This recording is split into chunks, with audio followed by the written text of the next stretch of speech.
বর্তমান সময় চলছে বিশ্বকাপ ফুটবল। আর এই বিশ্বকাপ ফুটবলকে কেন্দ্র করে যে যেরকম পারছে সে দলের কিন্তু সাপোর্ট করছে, এটাই স্বাভাবিক। কিন্তু এই ছোট্ট খুদে ফুটবলার যে কিনা এখনো কি বলছে জানি না, তবে আর্জেন্টিনার জার্সি গায়ে দেওয়ার জন্য কি অভিনব কায়দা সৃষ্টি করলো। আনন্দে কাটছে। হ্যাঁ, দেখছেন ও আসলে আমাদের সন্তান আছে তো খারাপ।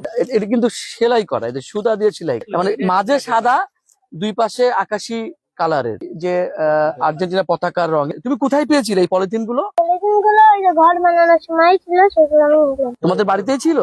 আচ্ছা, সেখান থেকে তুমি এটা অপ্রয়োজনীয় একটি জিনিসকে কিভাবে আজকে প্রয়োজনীয় এবং গুরুত্বপূর্ণ করে তুলেছে আবির তার বুদ্ধিতে। এই ধরনের আইডিয়া কিভাবে আসলো পলিথিন দিয়ে পতাকা বানাতে হবে? ওইদিকে সবাই পতাকা কিনে উড়াচ্ছিল, তাই আমি এসব বানিয়ে। এখন তো তুমি পতাকা কিনতে পারোনি, না।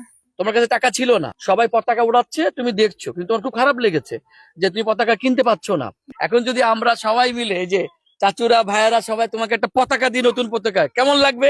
অনেক খুশি। এই একটা পতাকা আমাদের পক্ষ থেকে। কই পতাকা কই? ধরো, সবাই একটু ধরি আমরা। দেখছেন ও আসলে আমাদের সন্তান আছে তো খারাপ লাগে। ধরো এটা ধরো। আপ্লুত হয়ে গেলাম দৃশ্যটি দেখে।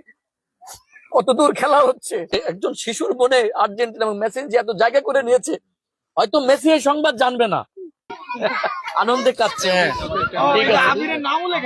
আবিরের নাম লিখে দিয়েছি আমরা। আবির নাম্বার 10। দেখি আবির নাম্বার 10। এই যে এটা নিচে টাকা। হ্যাঁ, ধরো। তাহলে ফুটবলও দিলাম তোমাকে একটা। আপনাদের যদি ভিডিওটি ভালো লেগে থাকে অবশ্যই শেয়ার করে দেবেন, 10 জনকে দেখার সুযোগ করে দেবেন। ধন্যবাদ সবাইকে, আল্লাহ হাফেজ।